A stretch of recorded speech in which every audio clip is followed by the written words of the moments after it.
Assalamualaikum warahmatullahi wabarakatuh. Perkenalkan, saya Aji. Saya mahasiswa semester 2 Universitas Pancasakti Tegal dari Prodi Teknik Industri. Dalam video kali ini, saya akan melakukan review sebuah buku untuk memenuhi tugas literasi 2. Dan buku yang akan saya review kali ini adalah buku dengan judul Pengukuran Teknik. Buku ini sendiri ditulis oleh Muhammad Sayuti, Fadli Syah, dan Syarifuddin. Buku dengan ketebalan halaman sebanyak 178 halaman ini diterbitkan pertama kali pada tahun 2008. Kemudian diterbitkan kembali untuk yang kedua kalinya pada tahun 2012. Buku ini diterbitkan oleh Geraha Ilmu.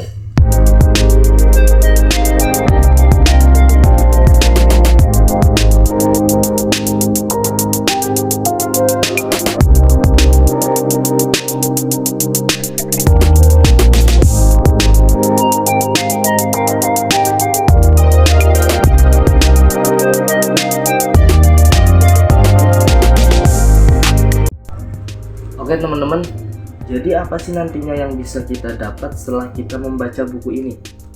Jadi yang pertama adalah kita akan belajar mengenai konsep dasar suatu pengukuran. Di dalam buku ini sendiri dituliskan bahwa ketika kita melakukan suatu pengukuran, kemudian kita menghasilkan suatu angka tersebut haruslah diikuti dengan nama besaran acuan. Apabila angka tersebut tidak diikuti dengan nama besaran acuan, maka hasil pengukuran tersebut menjadi tidak berarti. Jadi pada konsep dasar ini kita bakal belajar mengenai besaran dasar, kemudian kita bakal belajar mengenai nama satuan standar, dan kita akan belajar mengenai simbol dari suatu pengukuran. Yang kedua yang dibahas secara terperinci dalam buku ini adalah mengenai jenis-jenis alat ukur. Di dalam buku ini sendiri disebutkan ada dua jenis alat ukur. Yang pertama adalah alat ukur langsung, dan yang kedua adalah alat ukur satuan. Setelah kita belajar mengenai jenis-jenis alat ukur, kita akan dibawa untuk mengenal berbagai macam alat ukur dan fungsinya. Salah satu alat ukur yang akan dikenalkan adalah jangka sorong. Jangka sorong sendiri memiliki fungsi untuk mengukur ketebalan, untuk mengukur diameter dalam, dan untuk mengukur diameter luar suatu benda. Kemudian yang bisa kita dapat setelah itu adalah kita bisa belajar mengenai bagaimana membaca suatu pengukuran.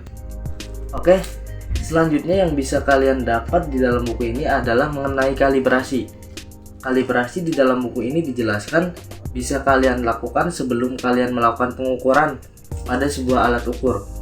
Tujuannya adalah untuk memastikan sebuah alat ukur mengukur dan menghasilkan hasil yang akurat.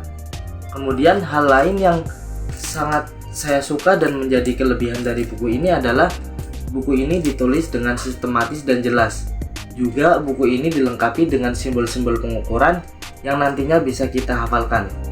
Tapi teman-teman, ada salah satu kekurangan di dalam buku ini, yaitu buku ini kerap kali menampilkan alat ukur tanpa disertai dengan penjelasan dan bagaimana cara pembacaan alat ukur tersebut.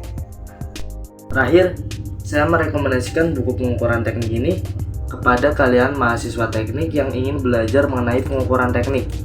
Buku ini sendiri bisa kalian dapat di perpustakaan terdekat, atau kalian bisa membeli dengan harga kurang lebih Rp40.000. Oke, jadi itu saja review yang bisa saya sampaikan dalam video kali ini. Semoga bermanfaat. Terima kasih. Wassalamualaikum warahmatullahi wabarakatuh.